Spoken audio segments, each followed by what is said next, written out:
I wanted to share with you today some very common imagery that we see on Paleo Story Stone face and mammoth effigies. And these stones come from different time periods and from all around the world, but they all image the mature mammoth now facing left. Very interesting when it comes to imaging the mammoth image. You see that big sweeping trunk off to the left, and we see that over and over again with many Paleo Story Stone effigies, but these are all practically identical in imagery. What I'd like to share with you is this one here we can start with. Our Paleo ancestors really enjoyed carving Megalodon teeth. This comes from North Carolina, and it's a beautiful Megalodon tooth. This has been carved into it for the face, but we won't get into all the facial imagery today. I wanted to just share with you the mammoth imagery. And of course we have that big sweeping trunk of the mature mammoth facing left. This has all been carved out. This is a very creative carving, by the way. But many of the broken ones that are advertised as broken or deformed are actually worked by our Paleo Indian friends. Some of them are dive specimens that come from 100 feet deep. But remember, sea level was 200 feet lower 10,000 years ago than it is now. Since the end of the Ice Age, sea level has risen 200 feet. So anything that was dove for today at 100 feet would have been 100 feet above sea level when these were made over 10,000 years ago. Great mammoth image there. And then we have the baby mammoth with this little trunk right here, which is typical imagery right there. But the cool thing is, when we look at it this way, now we have the faces carved in here. That's the eye, the nose, and the mouth of the older face looking off to the left. That is very cool, by the way. They did this intentionally when they carved this piece. They wanted to put the facial imagery in here. Now we have the younger face with this the eye, or this the eye, the nose and the mouth, more powerful face looking off to the right. Another great face.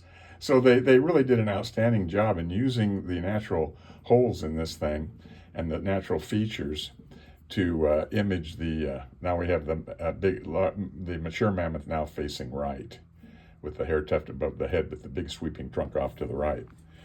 This piece here is a native copper piece from the Upper Peninsula of Michigan.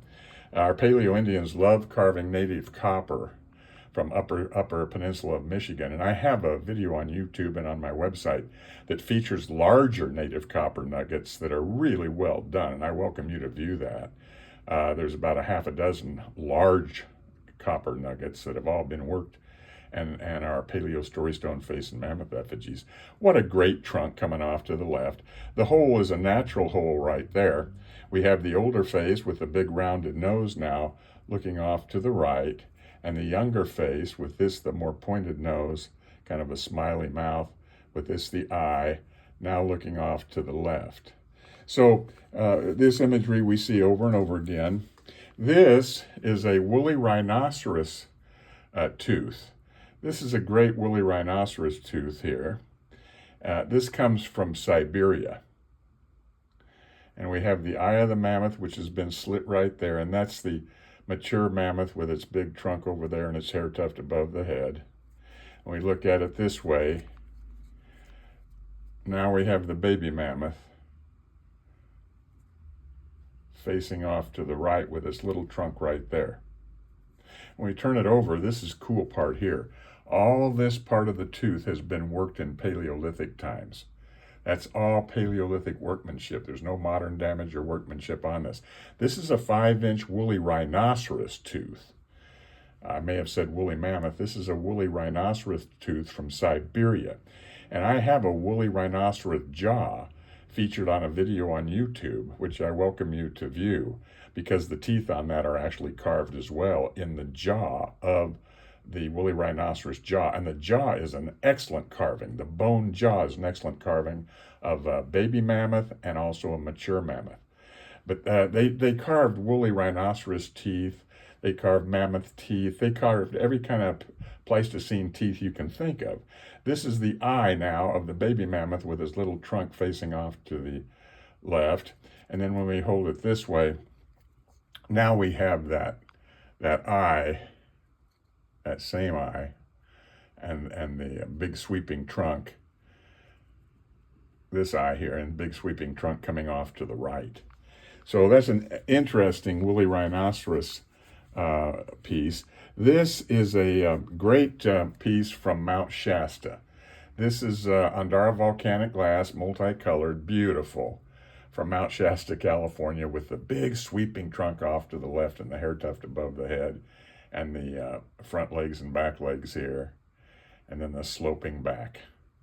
This is the eye of the mammoth right there.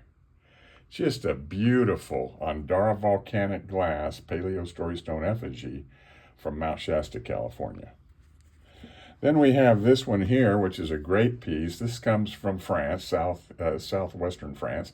This is actually a Neanderthal tool. They thought it was a tool, but it's actually an effigy. And it's got great facial imagery on it. I've done a specific video on this one, so I'll be posting a video on this. This is the eye of the mammoth. This is big trunk, and it's a hair tuft above the head, and front legs and back legs. This has got great facial imagery. I bought it from a French artifact dealer that specializes in Neanderthal, and I have all the certification on this as far as where it was dug. All as a legal artifact back in the 60s. It came from a collection that was collected back in the late 50s and early 60s. So this is a great mammoth image here. A lot of flake stone that the Neanderthal produced are actually effigies. Now they're sold as scrapers or knives or other tools, but many of them are Paleo Story Stone face and mammoth effigies. They just didn't know about these effigies until now, when I'm sharing them with the public.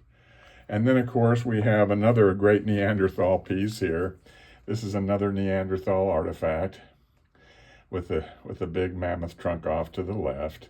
This came from the French artifact dealer who specializes in Neanderthal artifacts. And then these are all labeled as to exactly where they come from in France. Many of them are from the Mont-Sac region. And another great image of a massive hair tuft and a baby mammoth facing off to the left.